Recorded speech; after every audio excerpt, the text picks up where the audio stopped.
The most recent study by the Dyslexia Association of Ireland, teachers are unprepared for dealing with dyslexia in the classroom, and 97% of teachers agree they need and would benefit from training on the learning difficulties. Sara is a learning diversity expert. Her pioneering new course aims to help teachers better understand how children with dyslexia learn. She joins us now along with Shane McCarthy, principal of St. Joseph's National School in Westmeath. You're both very welcome this morning. Sara, I'm going to come to you first. It is a huge issue, dyslexia in schools, and how we tackle it and how we deal with it and how we help children to progress. But what you do is radically different to what everyone else does. So tell us what you do. What we do is we focus on essentially two things. One is when assessments are done of a child, what tends to come up is what they can't do. It's their sort of deficits, I'll put in quotation marks. So obviously they're going to be picked up originally because their spelling is very poor, or their reading is very poor, their comprehension, whatever it is they're kind of struggling with, maybe their handwriting, maybe they're doing lots of letter reversals. These are kind of common signs that would kind of be picked up before someone has an assessment anyway. You don't just assess somebody for no reason. And then what tends to happen is then they're sort of taken out of class and they have sort of, one-to-one sessions or small groups, but it's pretty much using the same system that's already been used in class, just kind of slower with smaller groups. It doesn't seem like it's going to help.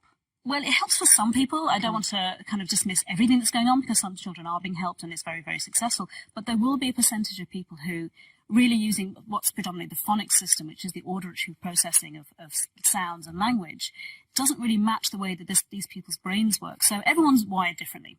No two people will be wired the same, but you'll have a big percentage of the population whose brains are wired in a way that the way they're taught matches the way they learn. Yes.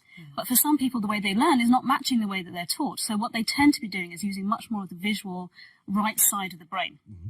So quite often you'll find they're really good at maths, or they're really good artists, or they're really good sports people, or they're really, really creative, really articulate. So you'll see there's obvious intelligence. Yes. They're obviously really good in other areas.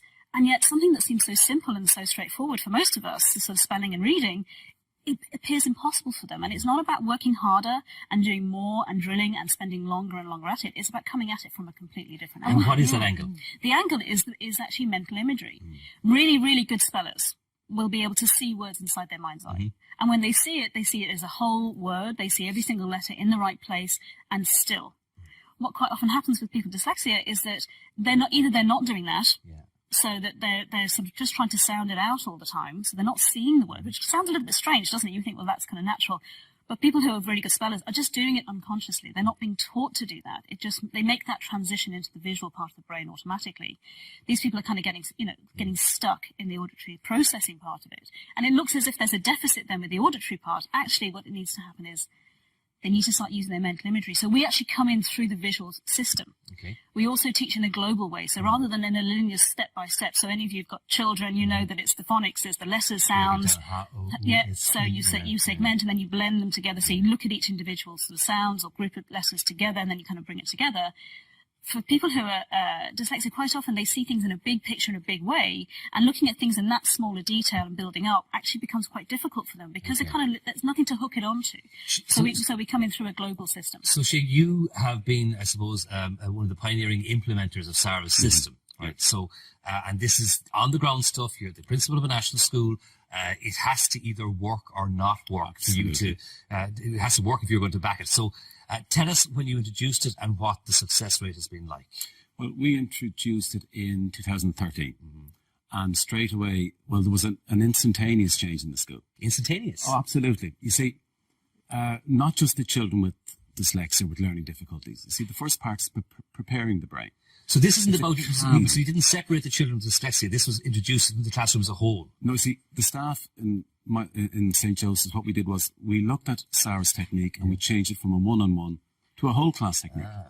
Because, you see, there isn't a teacher in the country who goes in the morning that doesn't look at their 30 children or 30 plus and say, those 5 kids that come in this morning, they got themselves in. Your heart goes out to them. Yes. And yet you have to sit that child down and say, well, let's do long division. And that child has gotten his brother and sister up in the morning, whatever. So the first step is to cocoon the mind and to prepare it to learn with a short technique. And then they're ready to learn. And then the visualizing technique, when you take children with a learning difficulty, I say, don't use the word spell, because if I was to say to you, okay, we're going to have a spelling test now, how are you going to feel? Say, okay, so we're going to take a word. Like you mentioned phonics. My favourite animal was a giraffe. Right, yeah. Figure that one out, right? But so when children are spelling the word, they look up and they can just say, "Tell me what you see." So they'll go Giraffe and say, "What's the last letter?" They spell the words forwards and backwards. Tell me what letter comes next. And they look up and they see it. So when I was in school, we were told the answer isn't on the ceiling, but you see all these kids and they're telling you what they Shane, see. have you found that it's a better learning technique across the classroom than conventional teaching techniques? No, you see, the way it works, it's another tool that you use. Yeah. So it's another layer. It's an another layer. add-on. Yeah. But you see, the thing about it is you don't need workbooks and you don't need to buy equipment. You get a little whiteboard. You get it for €1.70 and a little marker. Yeah. And the children visualize up to the right or up to the left. They take a picture of the word. Yeah. And they're all used to using iPads. So you say, well, it's a bit small. And then they start doing this, making it bigger, and they can see the word. And has it made a big difference to those with dyslexia as well? Yes. Yeah. You see, I took a group of children yesterday, we were all talking about, who had a difficulty spelling. Some have diagnosis, others don't, but they show all the signs. But if you want to get a parent to spend €500 or €600 to be told what they can already see for a diagnosis, but they all sat around and I said, "What was it like before?" And I said, "Well, we couldn't spell." So the Department of Education has approved your technique now. It's Well, we had a what's called an EPV course, which is a summer training for teachers, and through Frobel Teacher Training College, which is now part of NUI Maynooth, I was working with them, and we submitted a course, and we got approval for that CPD course. Great. But that's only for the summers. Yeah. So sort of the next step really is to have this year-round available to schools, and again sort of through hopefully. But you're backing also of the very department. interested in empowering parents to be able to help their own children. So if there are Absolutely. parents watching now who know their child is struggling with reading or spelling or all of the above, pre-diagnosis or no diagnosis, what can they do? Can they learn your technique? Absolutely. How do they do that? They can come do my training. So it's a very short training. It's only 12 hours in total, okay, right? which is really short Very when you short, think yeah, about, yeah. the impact that it's going to have. Because we literally, it's not a program. So it's not something that this week we're going to do this, then it's this week, and we kind of, go on for months. It's literally looking at three things. One is, what's their mental imagery like? So for example, the word giraffe. I love that word. Yeah. Because you can't say it phonically. It's quite interesting if I said to you, think of a giraffe, your two giraffes that you think of will be completely different. Yeah. And I remember saying this to a very talented interior designer. And I said, think of a giraffe. He said, yeah. I said, what are you seeing? He said, the whole Serengeti. I was there. You gotta have context. It's gotta be your name. And I said, okay, that's really interesting, because I just said one word. Yeah. And what's interesting is because, we have we know people are thinking differently. We kind of know that.